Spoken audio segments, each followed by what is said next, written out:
Doctor Rakesh Hirpara, zoo superintendent, Rajkot મહાનગરપાલિકા, રાજકોટ.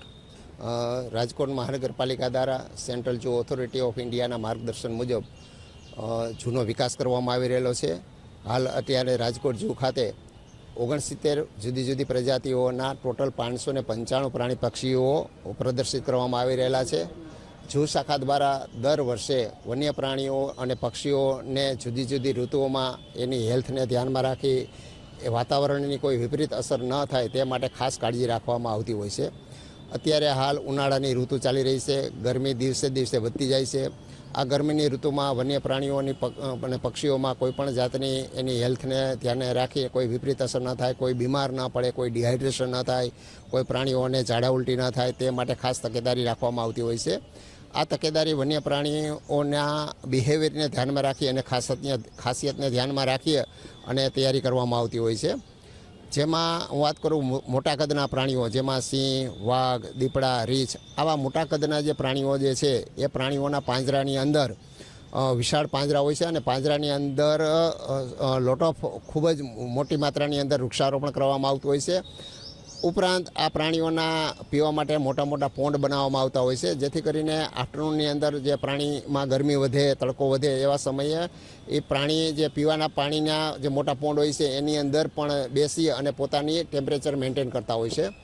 આ ઉપરાંત પ્રાણીઓને બેસવા માટે નેચરલ જે કહેવાય ને આર્ટિસ્ટિક હટ બનાવવામાં આવેલી હોય છે, જે લાકડા ટાઈપની હોય છે અને પ્રાણીઓ એના બેસી અને છાંયડાનો લાભ લેતા હોય છે.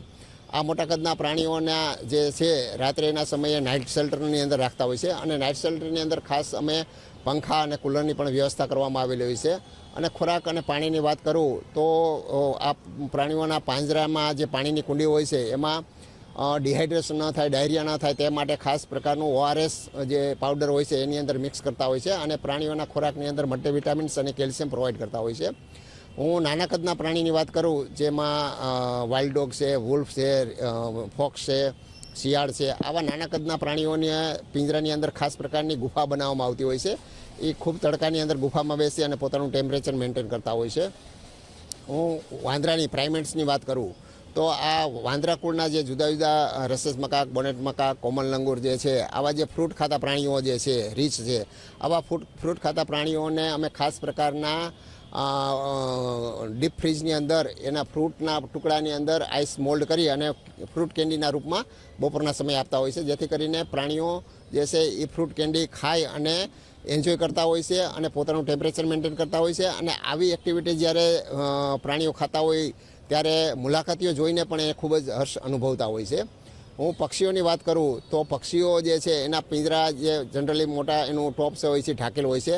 આ પિંજરાના પક્ષીઓના પાંજરાના જે ટોપ છે એને ગ્રીન નેટ અને ઘાસથી ઢાંકી અને એને છાંયડાની વ્યવસ્થા કરતા હોય છે. અને સાથે સાથે પક્ષીઓના પાંજરાની અંદર ફોગર સિસ્ટમ લગાવી અને સતત ફોગરનો ઉપયોગ કરતા હોય છે. એટલે પ્રાણીઓને આજુબાજુ વાતાવરણ જે છે એ ઠંડુ રહેતું હોય છે અને જે ઝાડ છે એને પણ પાણી મળતું હોય છે. આવા તમામ પ્રાણી પક્ષીઓના પાણી પીવાના પાણીની અંદર ORS મિક્સ કરવામાં આવતું હોય છે, મલ્ટીવિટામિન્સ પણ મિક્સ કરવામાં આવતું હોય છે.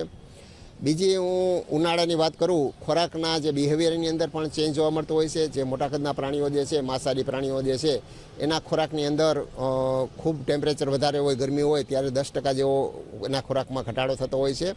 જ્યારે રેપ્ટાઇલ્સ જે છે, મગર છે, જુદા જુદા સાપ છે, એના ખોરાકની અંદર અત્યારે વાતાવરણના ગરમીના હિસાબે ખોરાકનો વધારો થતો હોય છે. આ બે એક વિપરીત પરિસ્થિતિ અમને વન્ય પ્રાણી પક્ષીઓના વર્તનમાં જોવા મળતી હોય છે.